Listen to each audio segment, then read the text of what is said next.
E adesso facciamo idealmente un viaggio in Sardegna e percorreremo attraverso le varie tappe questo racconto che trova una parte del Meilogu. Ci avviciniamo in quel Logu d'Oro con il coro polifonico Paulicu Mossa di Bonorva. Eccoli qua, ci raggiungono e vi salutiamo caramente.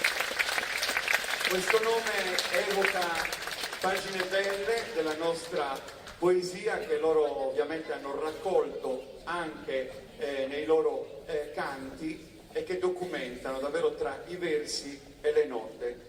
Marco Lambroni dirige il coro polifonico Paulicu Mossa di Bonorva. Pisos de Argentu è il titolo del brano che proporranno su testo di Gianni Melas e musica di Pinuccio Solinas, il coro polifonico Paulicu Mossa di Bonorva.